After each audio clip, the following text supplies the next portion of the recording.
का सेवन करते हैं। गौशाला, अग्नि, जल, सड़क, वृक्ष की छाया में वृक्षों पर, बगीचों और मंदिरों में जो मल मूत्र आदि का त्याग करते हैं। अर्थात हम कहीं भी जो है कि सड़क के किनारे खड़े होकर वृक्षों में जो है कि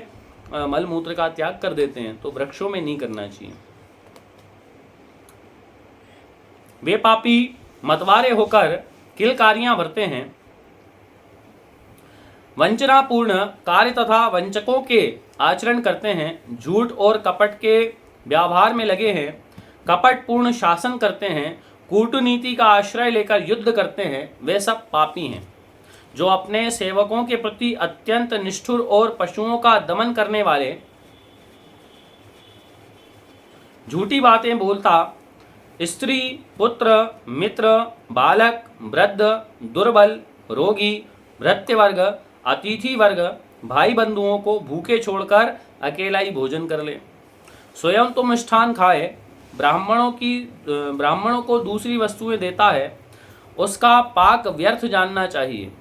अर्थात उसका खाना व्यर्थ है, अर्थात उसके किए हुए दान और यज्ञ आदि को कोई फल प्राप्त उसे नहीं होगा। वह ब्रह्मवादी विद्वानों द्वारा निंदित होता है। जो अजितेंद्रिय पुरुष स्वयं ही कोई नियम लेकर फिर उन्हें त्याग देते हैं, प्रतिदिन गौओं को मारते, उन्हें बार बार त्रास करते हैं, जो दुर्बलों का पोषण नहीं करते,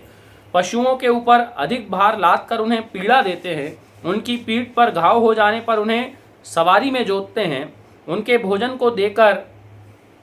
को ना देकर स्वयं खाते हैं, रोगी होने पर उनकी दवा नहीं करते, वे सब पापी हैं। जो सामुदायिक शास्त्र को जीविका का साधन बनाता है, शूद्र कुल में उत्पन्न स्त्री को अपनी भार्या बनाकर रखता है, जो धर्मात्मा होने का ढोंग रचता है, वे सब के सब पापी माने गए हैं।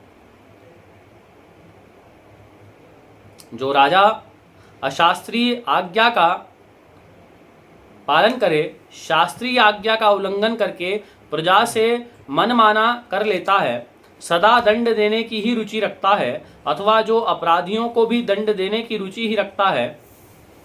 अर्थात जो अपराधी हैं उन्हें दंड नहीं दे करके और सबको जो है कि एक समान दंड देता है, जिसके राज्य में प्रजा घूस लेने वाली, अधिकारियों और चोरों से पीड़ित होती है, वह नरक की आग में पकाया जाता है। जिस राजा के राज्य में प्रजा अगर घूस ले,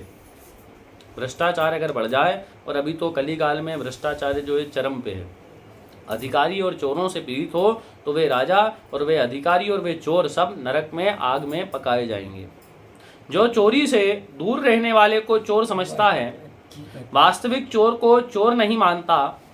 आलस्य दोष से दूषित तथा दुर्व्यसनों में आसक्त राजा नरक को जाता है। जो राजा आलस्य करे, दुर्व्यसनों में पड़ जाए, वे राजा नरक को प्राप्त करता है। पुराण वेत्ता विद्वान इस प्रकार के और भी बहुत से पाप बताए गए हैं। दूसरे की कोई भी वस्तु, वह सरसों के बराबर भी छोटी क्यों ना हो, अपहरण करने पर मनुष्य पापी एवं नरक में गिरने का अधिकारी हो जाता है, इसमें तनिक कोई संदेह नहीं है। इस प्रकार के पाप बन जाने पर मनुष्य प्राण त्यागने के पश्चात नरक का कष्ट भोगने के लिए पूर्व शरीर का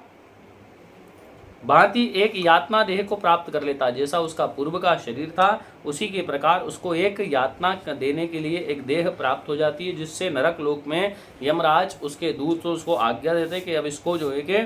अच्छी तरह इसकी सेवा करो, अर्थात उसको खूब चाबुक पड़ते हैं और नरक यातनाएं उसे भोगनी पड़ती हैं। अतः नरक में डालने वाले इन तीनों ही प्रकार के पाप कर्मों को त्याग देना चाहिए और श्रद्धापूर्वक भगवान सदाशिव की शरण ग्रहण करना चाहिए। संसर्गवश,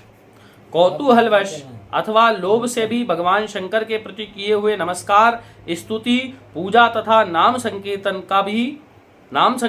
का फल कभी विफल नहीं होता।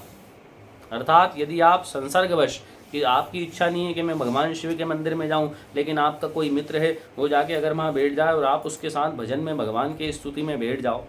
या कौतूहलवश या आपके लोभ से, आपके लालच से भगवान शिव की चरण में चले जाओ कि मेरा ये काम भगवान शिव कर दें, तो भगवान शिव को भाव कुभाव अनख आलसही और नाम जपत मंगल दिसु दसही। आप भाव से जपो, चाहे कुभाव से जपो, चाहे आपके लालच में जपो, चाहे लोभ में जपो, चाहे मत्सरता में जपो, यदि आपने भगवान के प्रति कुछ भी नमस्कार, स्तुति, पूजा या नाम संकीर्तन ही किया है तो भगवान शिव के किए हुए उस कर्म को कभी कोई विफल नहीं कर सकता, उसका पुण्य फल तो आपको मिलना ही है। जय जय जय श्री स्कंद पुराणे अंतर्गते महेश्वर खंड अंतर्गते कुमारिका खंडे सदाशिव चरण कमलार्पणमस्तु। बोल महाकाल महाराज की जय।